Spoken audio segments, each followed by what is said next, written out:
Hello, students. A very good morning to all of you. This is Vibha. Once again, I am here with the rest part of the story of class 6, chapter 7, the folk tales of across the world. This is the second part of this video. I have already prepared the part 1, and if you didn't watch that video, you have to go through the first part of the story to understand the second part. So now I will start the part 2 of this story. So what is the topic of this story is part of the chapter is as you can see that the shepherd treasure chest folk tale from Persia. ये Persia की एक folk tale है। यहाँ पे आपको बताया गया है the name for the Persia changed in 1935। Persia का जो नेम था वो चेंज किया गया था। The suggested for the name change for from Persia to Iran. Iran is said to have come from Persian ambassador who said that the country should be called by its Persian name Iran in west language। ठीक है, इसको Persia को जो है वो Iran कहा जाने लगा। ठीक है, उसकी जो वहाँ की लैंग्वेज थी, तब से इसका नेम जो है वो चेंज कर दिया गया है। यहाँ पर एक फोक टेल है जिसका टाइटल है द शेफर्ड्स ट्रेजर। शेफर्ड है, यहाँ पर एक शेफर्ड की स्टोरी है। Shepherd treasure folk tale from Persia. Persia, ठीक है, जिसका नेम चेंज करके इन लोगों ने ईरान किया है। Once upon a time the Persian shepherd lived simply in a hill side cave. एक बार की बात है कि पर्शियन शेफर्ड था एक, जो कि कहाँ रहा करता था, हिल साइड केव में। ठीक है, एक पहाड़ी गुफा में रहा करता था। ही ओन्ड ही ओन नथिंग। उसके पास कुछ भी नहीं था, मतलब वो बहुत पुअर था एक तरीके से कह सकते हैं। नथिंग बट अ स्टाफ, लेकिन बस उसके पास एक लॉन्ग स्टिक थी। स्टाफ मीन्स होता है स्टिक। एंड शिप स्किन्स, ठीक है, और उसके पास भेड़ की खाल थी। ठीक है, दैट ही वोर ओवर हिज लॉइन क्लोथ, जो कि वो किसके ऊपर पहना करता था, एक लॉइन क्लोथ, यानी कि a single piece of cloth wrapped around the hips. ठीक है, अपनी कमर पे वो एक लॉइन क्लोथ पहना करता था, loin cloth, to keep from shivering with cold. ठीक है, अपने आप को ठंड से बचाने के लिए। एट नाइट ही रैप्ड, रात ठंड से बचाने के लिए रात को वो क्या करता था, he wrapped himself in the warm skin and slept in peace. और वो उस स्किन को, जो उसके पास शीप यानी कि भेड़ की जो खाल थी, उसको अपने शरीर पे लपेट के वो शांति से सो जाया करता था। The shepherd was a poor man. Shepherd जो है वो बहुत गरीब आदमी था। But the what was rich in wisdom, लेकिन उस बुद्धिमानी में वो बहुत अमीर था। He attended closely to all he saw and heard. वो उन सारी चीज़ों को बहुत ध्यान से सुनता और देखता था जो कुछ भी उसके सामने आती थी। He knew the way of all the animals and the cycles of nature. वो सभी way of all the animals and the cycle of nature, प्रकृति में जो कुछ भी हो रहा होता था और जो भी जैसे जिस तरीके से भी एनिमल्स जो है वो ट्रीट करते थे, वो उन सारी चीज़ों, क्योंकि वो गुफा में रहता था तो वहाँ उसके आसपास यही चीज़ें थी, नेचर था, एनिमल्स थे, तो इन चीज़ों को वो इतना डीपली ऑब्जर्व करता था कि उसे सब कुछ उन चीज़ों के बारे में पता था। He knew the sky, the stars and the songs of every word. उसको आकाश, तारे और जितनी भी ये बर्ड सीन के सभी के सॉन्ग्स उसे अच्छी तरह समझ में आता था। हिज पावर ऑफ ऑब्जर्वेशन वर सो कीन। उसकी जो जो ऑब्जर्वेशन मीन्स होता है वॉच करने की आदत, ये जो देख के समझने की आदत थी वो बहुत कीन थी, बहुत तीव्र थी।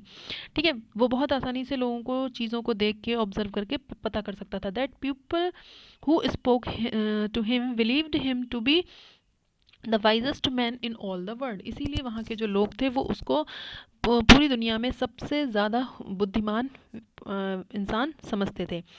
After many years word of the shepherd's wisdom spread. उस बहुत सालों के बाद उस जो शेफर्ड यानी कि गडरिया, यानी कि जो लोग शीप के साथ डील करते हैं, यानी कि भेड़ बकरियां पालते हैं, ठीक है, उसको बोलते हैं शेफर्ड। तो यहाँ पर उसने कहा कि वो शेफर्ड जो था उसकी बुद्धिमानी के जो चर्चे थे वो थ्रू आउट द लैंड, उस पूरे क्षेत्र में फैल चुके थे। Until at last it reached the Shah, ruler of all the people. जो वहाँ का शाह यानी कि वहाँ पे राजा जो थे, किंग जो थे, उसको शाह बोला जाता था। ये खबर धीरे धीरे लोगों से होते होते वहाँ के रूलर यानी कि जो राजा था उस तक पहुँची।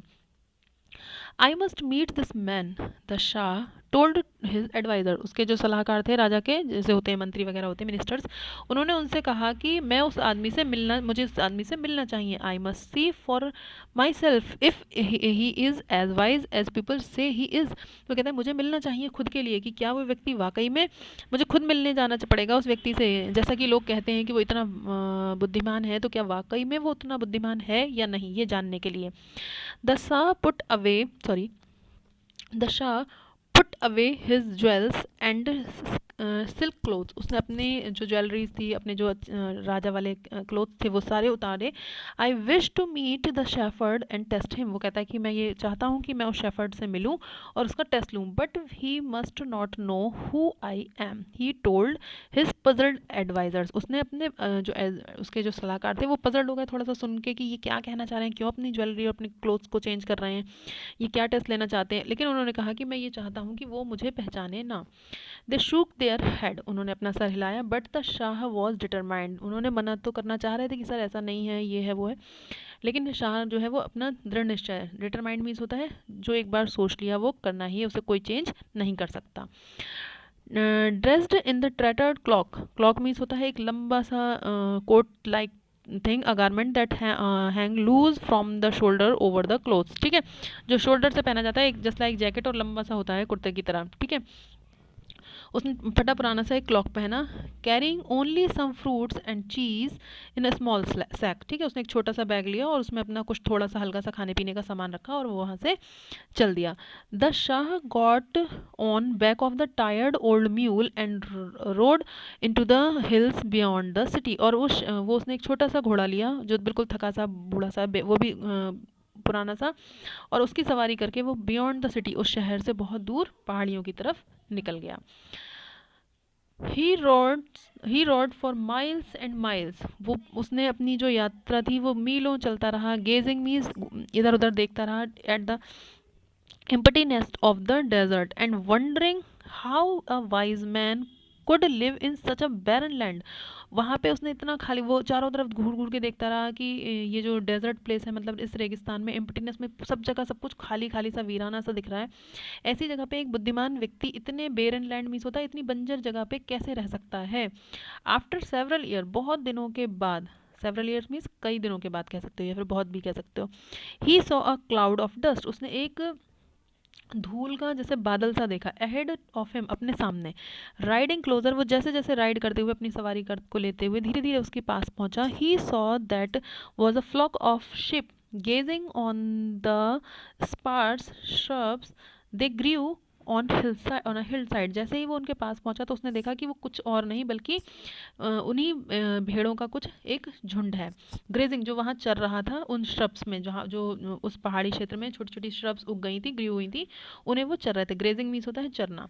You must have a fine master, the Shah said, Shah ने कहा कि तुम्हें तो एक मास्टर की ज़रूरत है। For you seem so at peace, वो क्योंकि तुम इतनी शांति में दिखाई दे रहे हो, तुम्हें यानी कि यहाँ तुम्हारा एक मालिक भी होना चाहिए, ठीक है, वरना इतने वेल मैनर्ड कैसे रह सकते हो। आई एम देयर मास्टर, वहाँ से आवाज़ आई, आई एम देयर मास्टर, मैं इनका मालिक हूँ। Welcome to our humble home, हमारे घर में आपका स्वागत है, विनम्र स्वागत है। Came the shepherd's voice from the nearby cave, पास ही उसकी गुफा से एक उस शेफर्ड की आवाज़ आई। Please may I offer you some water, क्या मैं आपको कुछ पानी दे सकता हूँ। You look tired and thirsty, वो कह रहा है कि उसने उससे कहा कि आप तो बहुत प्यासे और थके हुए दिख रहे हैं। With that the shepherd spread his beloved sheep skin upon the earth and welcome, उसने अपनी शीप स्किन जो थी, जो वो ओढ़ के सोया करता था, उसी को उसने वहाँ ज़मीन पर बिछाया और उनका स्वागत किया। द स्ट्रेंजर टू सिट, उसने उस स्ट्रेंजर को उस वहाँ बैठने के लिए कहा। I can see from the dust on your clothings and your mule that you have travelled many miles, वो कहता है कि उससे वो शाह से बोलता है कि मैं आपके जो कपड़ों पर जितनी धूल है और आपका म्यूल जो आप लेकर आ रहे हैं, छोटा सा ये जो घोड़ा है, उसको देखकर मैं समझ सकता हूँ कि आपने मीलों का सफ़र करके आप यहाँ तक पहुँचे हैं। He said as he offered the shah a flask of water, flask मैंने जैसे अभी स्टार्टिंग में बताया था, इस तरीके का एक बर्तन जैसा ये लोग बनाते हैं लेदर से डेजर्ट एरिया में, जिससे वो पानी पी सकें, ठीक है। तो उसने पानी का एक फ्लैक्स उसको दिया लाके। शाह सेट डाउन, शाह जो है वो नीचे बैठ जाते हैं। And two men begin to talk, और इन दोनों ने बातचीत करना स्टार्ट कर दिया। The shah asked and the shepherd many question, उस शाह ने उससे बहुत सारे क्वेश्चन सवाल पूछे। As he listened to the man's answer, और उस आदमी ने जो जो जवाब उसको दिए वो सुनता रहा। ही वॉज इम्प्रेस्ड, वो उससे बहुत ज़्यादा इम्प्रेस्ड मीन्स प्रभावित हुआ। And by the shepherd's dignity and clear thinking, उसकी उस डिग्निटी यानी कि उसके उस सम्मान और उसकी इतनी साफ सोच को सुनकर वो बहुत इम्प्रेस हुआ। आफ्टर मैनी आवर्स, बहुत कई घंटों के बाद, the Shah stood and said, Shah जो है वो खड़ा हुआ और उसने उससे कहा, आई मस्ट गो नाउ, मुझे यहाँ से अब चलना चाहिए। For I am but a poor traveller with many more miles to go, वो कह रहे हैं क्यों, क्योंकि मैं एक गरीब यात्री हूँ और मुझे अभी मीलों दूर जाना है। The shepherd stood and board, shepherd जो है वो खड़ा हुआ और वो आगे की तरफ झुका। But a smile danced on his lips, उसके लेकिन उसके होठों पर एक मुस्कुराहट थी। फॉरगिव मी, मुझे माफ़ कीजिएगा sir, but I know you are no poor traveller, क्योंकि आप एक गरीब ट्रैवलर नहीं हैं। For you wear your clothings with grace, क्योंकि आपने अपने कपड़ों को बहुत ही सम्मान के साथ पहना हुआ है। योर स्पीच इज़ एलिगेंट, आपकी जो स्पीच है वो भी बहुत ही डिग्निफाइड है, बहुत ही ब्यूटीफुल तरीके से जो आपके बोलने का तरीका है वो भी बहुत एलिगेंट तरीका है। And from the way you look into my eyes when you speak, और जिस तरीके से आप जब बात करते हैं मेरी तरफ, मेरी आंखों में आपने देखा, it is clear you are a man who is accustomed to commanding people, आप एक ऐसे व्यक्ति हैं, यूज टू मीन्स होता है आदत होना, जिसकी आदत है लोगों के साथ कमांड करना, लोगों को आदेश देना। ठीक है, तो जिस जो आपका देखने का तरीका है, जैसे आपका बोलने का तरीका है, उससे उसे अंदाज़ा लग जाता है कि ये कोई भी पुअर ट्रैवलर नहीं है, ये कोई एक बहुत अच्छी पर्सनालिटी है। तो यू आर कर्टियस, आप बहुत दयालु हैं। So I know you must have greeted many man of every sort, वो कह रहे हैं और मुझे पूरा मैं ये चाहता हूँ कि आपको बहुत सारे लोग जो है वो आपको डेली ग्रीट करते होंगे, आपका सम्मान करते होंगे। I believe you are a king, मुझे पूरा विश्वास है कि आप कोई किंग हैं, राजा हैं। Am I not speaking to the shah himself, वो कहता है कि क्या मैं वाकई में एक शाह यानी कि यहाँ के राजा से बात नहीं कर रहा हूँ। वो मतलब क्लियरली उसको वहाँ पर बोल देता है। I am sir, the Shah exclaimed joyfully, उसने कहा हाँ मैं राजा ही हूँ। वो मान जाता है, उसकी बात को एग्री करता है, खुश हो जाता है उसको ये सुनकर। ठीक है, and you are the wisest of all my subjects, वो कह रहे हैं कि तुम तो मेरी हर बात में, वाकई में तुम हर तरीके का तुमने जो आंसर दिया है, you are the wisest person, तुम सबसे बुद्धिमान व्यक्ति हो। Wish to make you governor of every village you and your sheep have passed through, वो कहना है मैं तुम्हें हर गांव का जो है वो गवर्नर घोषित करता हूँ, और यहाँ से तुम्हें और तुम्हारी शीप्स को यहाँ से मैं यहाँ से ले जाना चाहता हूँ। From that day on the shepherd became the governor of many villages, ठीक है, उस दिन के बाद से जो शेफर्ड था उसे बहुत सारे गाँव का गवर्नर घोषित कर दिया जाता है। ही lived in a house with a garden and वोर फाइन क्लोथ्स, उसे वो एक घर, ऐसे घर में रहता है जहाँ पर एक गार्डन है और उसे ये पहनने के लिए बहुत अच्छे कपड़े दिए जाते हैं। He owned his horses and warm clothing and great bed so that he no longer had wrapped himself inside a sheep cloak, उसको अच्छे अच्छे कपड़े, उसको घोड़े और सारी चीज़ें उसे दी जाती हैं ताकि अब उसे दोबारा से उस शिप स्किन, जो वो भेड़ की खाल जो पे पहना करता था, वो क्लॉक उसे अब ना पहनना पड़े। At first all the people were glad, शुरुआत में तो लोग बहुत खुश हुए और शेफर्ड को देखकर, for he had always been good to them, क्योंकि वो हमेशा उन लोगों के साथ में बहुत अच्छा व्यवहार करता था। बट सैड टू से, लेकिन दुख की बात यह है कि जल्दी ही लोगों ने गॉसिपिंग करना शुरू कर दी, उसके बारे में कुछ बातें करना शुरू कर दी। क्या करते हैं वो लोग बातें? वेयर एवर ही ट्रेवल्ड, जहाँ कहीं भी वो जाता है, the governor carried with him a great chest bound and locked, वो कह रहे हैं कि वो कहते हैं कि उसके हाथ में हमेशा एक बॉक्स जैसा रहता है जिसको वो लॉक करके रखता है। He guarded it as if it contained his very life, वो लगता है कि और वो लोग कहते हैं कि ये इसको ऐसे उसकी सुरक्षा करता रहता है जैसे मानो इसमें इसकी पूरी जिंदगी हो। What is in the box? He guards so carefully. The gossip asked, and the before long begin to guess. लोगों ने धीरे धीरे पहले तो गॉसिपिंग स्टार्ट की, आखिर इतनी सावधानी से इसने इस बॉक्स में क्या छुपा कर रखा है जिसकी इतनी ये सुरक्षा करता है। धीरे धीरे ये बात जो है वो लोगों ने फिर गेस करना शुरू कर दिया कि क्या हो सकता है। It must be our tax, वो कहता है कि ये हो सकता है कि ये वो सारे टैक्सेस हो, ये वही पैसा हो जो हम किंग को टैक्स के रूप में देते हैं। He is stealing the shah's money, हो सकता है कि ये राजा के जो पैसे हैं वो उसको चुरा कर इसमें रखता हो। And hiding in it in the his treasures chest, और इसीलिए इसने इसे इस बॉक्स में छुपा के खजाने को रखा है। ही इज स्टीलिंग फ्रॉम अस, ये हमारा पैसा जो है वो शायद चुरा रहा है। यस अदर एग्रीड, दूसरे भी इस गॉसिप से सहमत हो जाते हैं। ही हैज़ ग्रोन डिसऑनेस्ट, वो कहता है कि धीरे धीरे लगता है हमें कि ये धीरे धीरे बेईमान बनता जा रहा है। सस्पिशंस ग्रीव, ये जो संदेह था, सस्पिशंस मीन्स होता है संदेह, ग्रीव एंड स्प्रेड, ये धीरे धीरे बढ़ने लगा और लोगों तक फैलने लगा। For bad news always travelled quickly, क्योंकि जैसा कि हम जानते हैं कि बुरी खबरें जो हैं वो बहुत तेज़ी से फैलती हैं। And once again words reach to the shah's ear, और एक बार फिर से शाह के जो कानों तक ये बात पहुंची। जैसे पहले उसकी तारीफ पहुंची थी वैसे ही उसके बारे में अब ये खबर भी राजा तक पहुंची। The shah was disturb to hear this news, राजा जो था वो बहुत डिस्टर्ब हो जाता है इस खबर को सुनकर।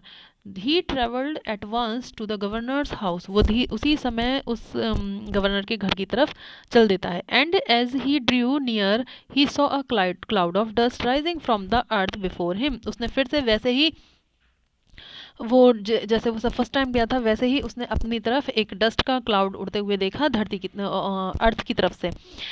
ही ग्रीव सैड, वो और दुखी हो गया। As he remembered the first time he had seen the shepherd, क्योंकि उसे थोड़ा और दुख होता है कि पहली बार मैंने इसे इसी हालत में देखा था जब ये अपनी शीप्स को यहाँ ग्रेजिंग कर रही थी इसकी। If only he remained good, वो कह रहा है कि क्या वो उसी समय सिर्फ सही था, अब ये फिर से बेईमान बनता जा रहा है। द शाह शायद, उसने एक गहरी सांस ली। As the governor and the servant rode quickly, उसके गवर्नर जो थे और उसके जितने भी नौकर थे वो तुरंत ही वहाँ पहुँच गए। Out from their homes to greet their king, जैसे ही राजा ने देखा तो वो गवर्नर यानी कि वो शेफर्ड और उसके सारे जितने भी सर्वेंट थे वो बहुत तेज़ी के साथ सभी लोग राजा का स्वागत करने के लिए बाहर चल दिए। The governor dismounted and bowed to the shah, जो गवर्नर था वो डिसमाउंटेड मीन्स होता है जहाँ पे जैसे मान लो आप कहीं बैठे हैं और तो वहाँ से उठ के खड़े हो जाना। डिसमाउंटेड, वो खड़ा हुआ और शाह के सामने वो झुककर उसने उन्हें ग्रीट किया। I have heard stories, the Shah said angrily, उसने गुस्से से कहा कि मैं तुम्हारे बारे में कुछ सुन रहा हूँ। I have heard you steel from the poor, मैंने ये सुना है कि तुम लोगों से गरीब लोगों के पैसे चुरा रहे हो। The governor shook his hand, governor ने अपना सर हिलाया। I have never taken any thing, वो कहता है कि मैंने कभी किसी से कोई चीज़ नहीं ली। ही आंसर्ड कामली, उसने बहुत शांति से ये उत्तर दिया। Show me what is in that treasure chest, वो कहता है कि तो मुझे ये दिखाओ कि तुमने इस खजाने के बॉक्स में आखिर क्या रखा हुआ है। द शाह डिमांडेड, शाह ने उससे डिमांड की। For just as the people he had said, क्योंकि लोग जो हैं वो यही कह रहे हैं। The governor had brought the locked chest with him, कि गवर्नर जो है, जो हमारा जो गवर्नर है जो कि मैंने तुम्हें बनाया है, वो अपने साथ एक ताला लगाकर लॉक करके एक चेस्ट लेकर घूमता है। The governor walked to the camel that carried the chest, उसने गवर्नर जो है वो उस कैमल के पास, उस ऊँट के पास पहुंचता है जिससे वो एक चेस्ट लेकर आता है जहाँ पे वो अपना बॉक्स रखता था। व्हेन ही विस्पर्ड, जैसे ही उसने धीरे से कुछ कहा, कैमल जो है वो नेल्ट ऑन द ग्राउंड, वो कैमल जो है वो अपने घुटनों के बल ज़मीन पर बैठ गया। The governor took a key from the cord from a cord at his waist, जो उसने अपने कमर में एक कॉर्ड बांध रखी थी, रस्सी कह सकते हो, उससे उसने एक चाबी निकाली और उस चेस्ट को या फिर उस बॉक्स को ओपन किया। ही pulled out his tattered ship skin, और उसने उस बॉक्स में से क्या निकाला, वही अपना जो फटा सा, टैटर्ड मीन्स होता है फटा चिथड़ा सा, ठीक है, जो शिप स्किन, जो पहले जो वो भेड़ की खाल जो वो पहना करता था, उसने उस बॉक्स में से वही खाल निकाली। After that as everyone watched in, जैसे ही हर किसी ने वो चीज़ देखी, एंड इन अमेजमेंट, सभी लोग बहुत ज़्यादा ग्रेट सरप्राइज, अमेजमेंट में होता है बहुत ज़्यादा आश्चर्यचकित हो जाना। The governor held up the sheep skin, governor ने जो है वो शीप स्किन अपने हाथ में ली, भेड़ की खाल। दिस इज़ माइन ट्रेजर, वो कहता है कि यही मेरा पूरा खजाना है जो जिसे लोग कह रहे हैं कि मैंने चोरी की है। He said as gently stroked the sheep skin, उसने जेंटली उस शीप स्किन जो उसने अपने बॉक्स में से निकाली थी, उसने उसको थपथपाते हुए कि यही मेरा असली खजाना है। I have kept it and guarded it as these as those year to remind me of the days when I wandered as a poor shepherd. I wanted never to forget my humble beginnings.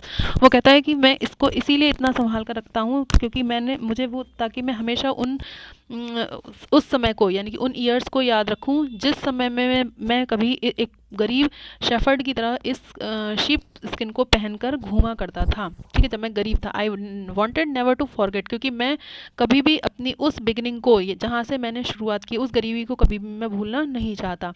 When the shah heard these word, जब शाह ने उसकी ये बातें सुनी, his eyes filled with tear, उनकी आंखें आंसू से भर गईं। He took his faithful servant's hand, ठीक है, उन्होंने अपने उस वफादार नौकर का जो हाथ पकड़ा, बेंट डाउन, नीचे झुके, and bent low and kissed it, और उसके हाथों को चूम लिया। From this day my friend you shall be the chief governor of our lands, you are surely the wisest and the kindest of man. वो कहता है कि क्यों, क्योंकि आज से तुम मेरे चीफ गवर्नर हो गए मेरे फ्रेंड, और सभी जो भी मेरे यहाँ लैंड्स हैं उन सब के तुम चीफ गवर्नर होगे, और surely you are the wisest, तुम सबसे बुद्धिमान और सबसे दयालु व्यक्ति हो। काइंडेस्ट मीन्स दयालु। And that is how the poor shepherd who became the chief governor became the most respected man in the kingdom. इसी तरीके से वो चीफ गवर्नर तो बना ही बना, बल्कि सबसे ज़्यादा सम्मानित व्यक्ति भी उस पूरे राज्य में बन गया। When did never did he forget the beginnings, उसने कभी भी अपनी शुरुआत, जहाँ से जिस गरीबी से उसने अपनी शुरुआत की थी, क्योंकि वो कभी उन दिनों को नहीं भूलता था, इसीलिए वो सभी के साथ दयालु रहता था। And never did he give away his tattered sheep skin, और ना ही कभी उसने अपनी वो ट्रैटर्ड मीन्स फटी पुरानी जो उसकी शिप स्किन थी, भेड़ की खाल, उसे कभी उसने अपने से दूर नहीं किया, ताकि वो गरीबी और गरीबों की परेशानी और उन सारी चीज़ों को महसूस कर सके और लोगों के साथ दयालु बना रहे, ताकि वो एक ह्यूमन बीइंग, मतलब एक जन कॉमन ह्यूमन बीइंग के तरह लोगों की परेशानियों को समझे और उनके सोल्यूशंस निकाल सके। ठीक है, तो it is a very beautiful story. I hope you learn a lesson from it, that we should be kind and never forget our old days. So I hope you get the complete meaning of this chapter here. So we will meet in the next story with a new story. Till then, take care, have a nice day.